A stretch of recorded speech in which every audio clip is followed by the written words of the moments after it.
Hello everyone, good morning. कैसे हैं आप सब और आप सबकी स्टडी कैसी चल रही है? आई होप आप सबकी स्टडी बहुत अच्छी चल रही होगी और आप अपनी स्टडी खूब मेहनत से कर रहे होंगे फ्रेंड्स। तो फ्रेंड्स, आज का टॉपिक है most important works of John Milton. और फ्रेंड्स, ये जो वर्क्स हैं मैंने उस बेस पर बनाए हैं, प्रायोरिटी उन वर्क्स को दी है जिनसे सबसे ज़्यादा क्वेश्चंस प्रीवियस ईयर्स में पूछे गए हैं फ्रेंड्स। तो मैंने इनको असेंडिंग ऑर्डर में रखा है, सॉरी डिसेंडिंग ऑर्डर में रखा है। जिस वर्क से सबसे ज़्यादा क्वेश्चन पूछे गए हैं उसको पहले रखा है, फिर उससे कम, फिर उससे कम, फिर उससे कम। तो चलिए देखते हैं कौन से वर्क जो हैं जॉन मिल्टन के सबसे ज़्यादा इम्पोर्टेंट हैं और कौन से कम इम्पोर्टेंट हैं।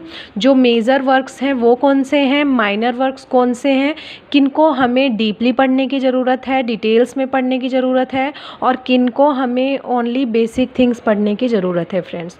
तो चलिए देखते हैं। मेजर वर्क्स में सबसे पहला सबसे ज़्यादा इम्पोर्टेंट वर्क है पैराडाइज लोस्ट, जिसकी थीम है justifies the way to go of God to man.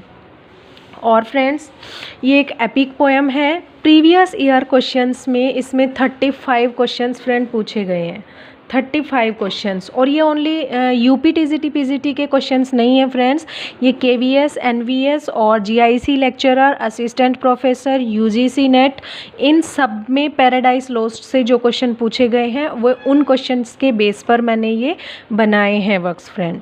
ठीक है ना फ्रेंड्स। और डीएसएस भी जो एग्ज़ाम कंडक्ट करते हैं टीजीटी पीजीटी का, उनमें भी इसके क्वेश्चंस पूछे जाते हैं फ्रेंड्स।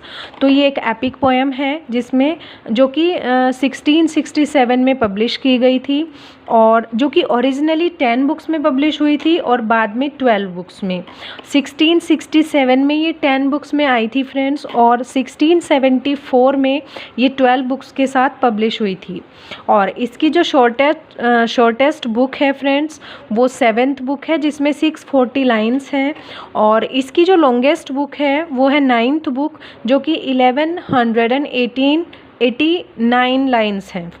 तो ये था पैराडाइज लोस्ट। ये तो नॉर्मल एक बेसिक इन्फॉर्मेशन है कि ये इसका जनर क्या है और ये किस ईयर में पब्लिश हुई थी और ये किस बारे में है फ्रेंड्स।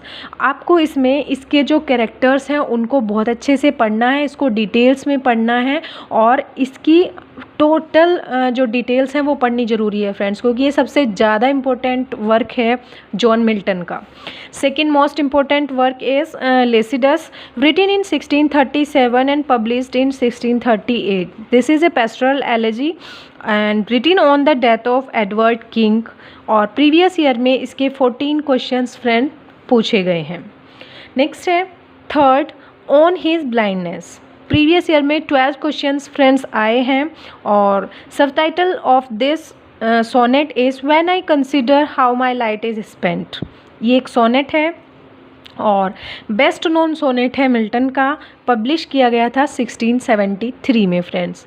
आई होप आप लोगों को क्लियरली दिख रहा होगा। कोशिश की है कि आप सब लोगों को अच्छे से दिख जाए जिससे कि आप स्क्रीनशॉट ले सकें या फिर नोट्स बना सकें फ्रेंड्स। वर्क नंबर 4 जो कि इम्पोर्टेंट है, सैमसन इगोनिस्टिस। प्रीवियस ईयर में 11 क्वेश्चंस फ्रेंड पूछे गए हैं, और this is a tragic closet drama. Closet drama होता है फ्रेंड्स जो कि एक्ट नहीं किया जाता, ओनली रीड किया जाता है। Published with Paradise Regained in 1671। Paradise Regained के साथ 1671 में ये पब्लिश किया गया था। Written in blank verse and this is an autobiographical work.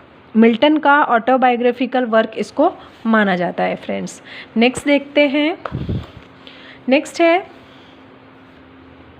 एरियोपैगेटिका, जो कि प्रीवियस ईयर में 7 क्वेश्चंस फ्रेंड्स इससे पूछे गए हैं और पब्लिश्ड इन 1644। और this is a speech for liberty of press, freedom of press. ये जॉन मिल्टन का एक स्पीच है, प्रोज वर्क है, प्रोज फॉर्म में लिखा गया है, और ये एक स्पीच उन्होंने दिया था लिबर्टी ऑफ प्रेस और फ्रीडम ऑफ प्रेस के लिए। नेक्स्ट है 6, एल एलेग्रो। प्रीवियस ईयर में 6 क्वेश्चंस फ्रेंड्स इससे पूछे गए हैं, and this work written in 1631 and published in 1645. It is an octosyllabic in 10 line prelude. और एल एलेग्रो का मतलब होता है, ये एक इटालियन वर्ड है और इसका मतलब होता है द चीयरफुल मैन। इसी की एक कंपेनियन पोएम है, ये दोनों कंपेनियन पोएम है फ्रेंड्स। और एल पेंसोरोसो, जिसके प्रीवियस ईयर में 4 क्वेश्चंस फ्रेंड्स पूछे गए हैं, और ये ट्विन पोएम है एल एलेग्रो की, पब्लिश्ड की गई थी 1631 में। यहाँ पर इसका एक कन्फ्यूज़न है क्योंकि ये दोनों ही पोएम 1631 में रिटन की गई थी, लिखी एक साथ गई थी। इसका पब्लिकेशन ईयर यहाँ पर कंफर्म नहीं है फ्रेंड्स, और मुझे कंफर्म होगा तो मैं कमेंट्स में बता दूँगी। नेक्स्ट है एल पेंसोरोसो, जो कि जिसका ये एक इटालियन वर्ड है और जिसका मीनिंग है ए सोरोफुल मैन। तो ये इसका अपोजिट है, L allegro means the cheerful man और एल पेंसोरोसो मीन्स ए सोरोफुल मैन। नेक्स्ट वर्क है, इम्पोर्टेंट वर्क है जो जॉन मिल्टन है उनका, पैराडाइज रीगेन्ड, और इससे प्रीवियस ईयर में 5 क्वेश्चंस फ्रेंड पूछे गए हैं और पब्लिश किया गया था 1671 में। और ये सीक्वल वर्क है पैराडाइज लोस्ट का। पैराडाइज लोस्ट का सीक्वल वर्क इसको माना जाता है फ्रेंड्स, और इसकी थीम थी temptation of Jesus in wilderness.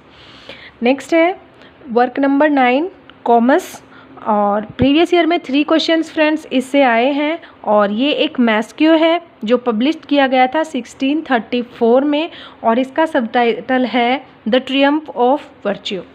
ठीक है ना फ्रेंड्स। तो ये 9 वर्क्स जो हैं जॉन मिल्टन के बहुत इम्पोर्टेंट हैं फ्रेंड्स, और कुछ वर्क्स हैं जो और भी हैं इम्पोर्टेंट, और कुछ माइनर वर्क्स हैं जिनको हमें थोड़ा पढ़ना ज़रूरी है।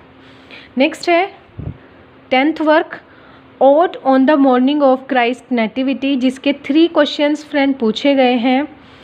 Celebrates the birth of Christ, Jesus Christ का जो बर्थ है उसको सेलिब्रेट करने के लिए ये पोएम लिखी थी जॉन मिल्टन ने, और जॉन मिल्टन ने ये पोएम 1629 क्रिसमस मॉर्निंग में लिखी थी।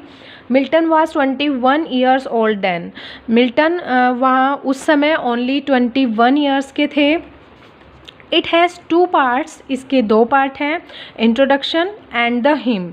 इंट्रोडक्शन में 4 स्टैंजाज हैं और 7 लाइन स्टैंजाज हैं फ्रेंड्स, 4 7 लाइन स्टैंजाज, और द हिम में 27 स्टैंजाज है जो कि 8 लाइन स्टैंजाज हैं। ठीक है ना फ्रेंड्स। और अदर माइनर वर्क्स जो हैं जो कि इम्पोर्टेंट है, इनसे एक क्वेश्चन और 2 क्वेश्चन फ्रेंड पूछे गए हैं जो प्रीवियस ईयर्स में, तो इनको भी देख लेते हैं, और बाकी जो बचे उनको सिर्फ नाम से हम देख लेंगे, क्योंकि कितनी बार ये क्वेश्चन आ जाता है, बहुत सारे वर्क्स दे देते हैं और पूछ लेते हैं कि इनमें से कौन सा वर्क जॉन मिल्टन का नहीं है। तो फ्रेंड्स हमें माइनर वर्क्स को भी पढ़ना ज़रूरी है, ये देखना ज़रूरी है कि कौन से वर्क जॉन मिल्टन के हैं और कौन से वर्क जॉन मिल्टन के नहीं हैं। तो माइनर वर्क्स देखते हैं friends.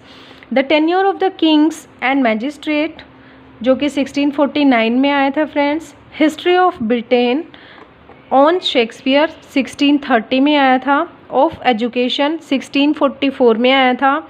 Doctrine and discipline of divorce 1645 में आया था। दे डॉक्ट्रिना क्रिस्टियाना, ये 1645 में आया था फ्रेंड्स। तो ये थे जॉन मिल्टन के मोस्ट इम्पोर्टेंट वर्क्स फ्रेंड, और आई होप आप लोगों को अच्छे से समझ आ गया होगा कि कौन से वर्क सबसे ज़्यादा इम्पोर्टेंट हैं, क्योंकि प्रीवियस ईयर के क्वेश्चंस भी मैंने इसमें इंक्लूड कर लिए हैं कि किस वर्क से कितने क्वेश्चंस पूछे गए हैं। तो उसी से पता चलता है कि सबसे ज़्यादा इम्पोर्टेंट वर्क कौन सा है जॉन मिल्टन का और किससे सबसे ज़्यादा क्वेश्चंस पूछे जाते हैं। So friends, thank you so much and best of luck for your preparation.